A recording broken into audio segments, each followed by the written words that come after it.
Hello all, this is Anaga HS from ENC department and my USN is 2SD20EC013 and I am here to demonstrate a C program on the topic called a sliding window with Go Backend protocol.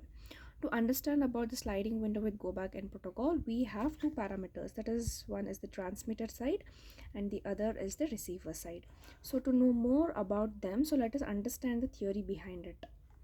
So coming to theory of this program, we have Go Back N protocol, also called as Go Back N automatic repeat request, is a data link layer protocol that uses a sliding window method for reliable and sequential delivery of the data frames. It is the case of sliding window protocol having to send window size of n and receiving window size of n. So the working principle behind the program is that the size of the sending window determines the sequence number of the outbound frames. If the sequence number of the frame is an n-bit field, then the range of the sequence number that can be assigned is 0 to 2 to the power n minus 1.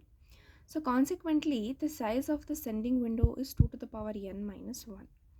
The sequence numbers are numbered as modulo n. That is, for example, we have, if the sending window size is 4, then the sequence number will be 0, 1, 2, 3 and continuing to so on until of the frames that we have been given. So this is the block diagram of the transmitter side where we have packet 2 in the loss network, and these are the frames. So we also have algorithm for transmitter algorithm and receiver algorithm as well. They are as follows: first, by initializing variables; second is that entering a loop labeled as a transmit while there are frames to send and the sliding window is not full; and then by calculating the sequence number to send sequence, we need to print a message indicating the transmission of the frame with the sequence number. Then coming to step 3, we need to store the remaining frames in temp by initializing temp. Then we need to set n to the difference between SN and SF. And coming to step number 4, we need to enter a loop until the sender frame matches a receive acknowledgement ACK update.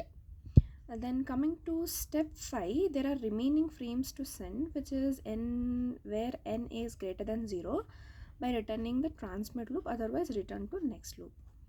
Now coming to receiver algorithm, we have initialize Rn expected frame number to enter the 0.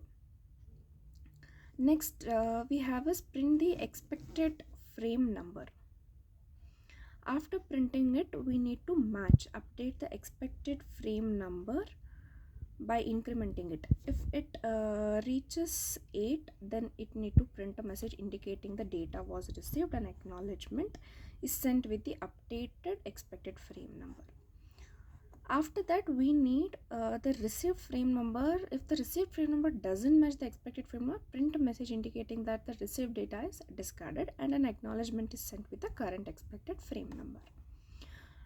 So we need to write a program for this by generating an output separately for both the transmitter as well as the receiver side. So we need to dump the code in the code blocks. So let me show it. So here I have written the code for a transmitter side of Go Back N protocol by entering the specific data, like by entering the number of frames that is given by the network layer, then the number of transmitter frames, and number of the acknowledgement sequence that is to be entered. And the main thing is that here we have is the timeout by indicating 1 or 0, and then lastly by entering the ACK number. So this is the code that I have written for the transmitter side. I have written the transmitter side and the receiver side code separately in order to not get confused. So this is the code, and hence, so let me build and run this code. Okay. Now the program is generated.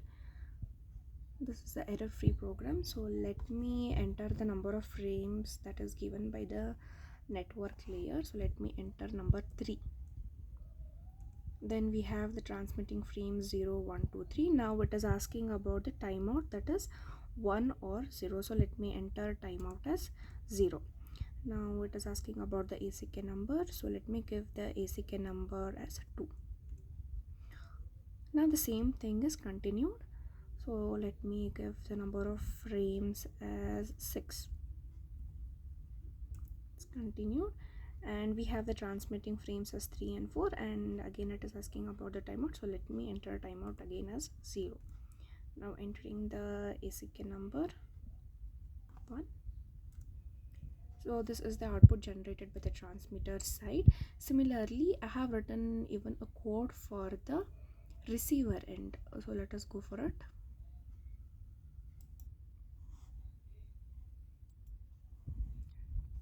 So this is the code that I have written for the receiver end, that is expected frame number, and then enter received frame number and received data, and then we send ACK value, and if not, by default we are going to discard the received data by sending the ACK.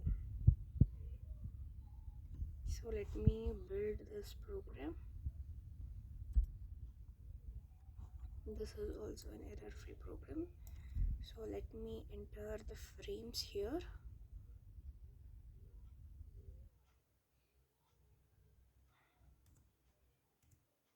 Received data, that is sending ACK as 1, expected number of frame it is showing as 1.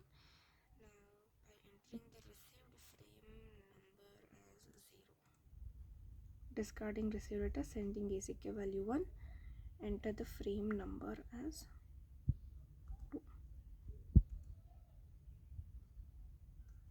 Now enter the received frame number as 1, discarding the frame data.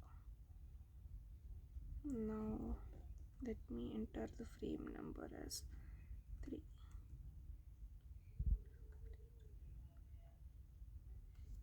So this was all about the receiving side of the sliding window of N protocol. So this was all about my program. Thank you.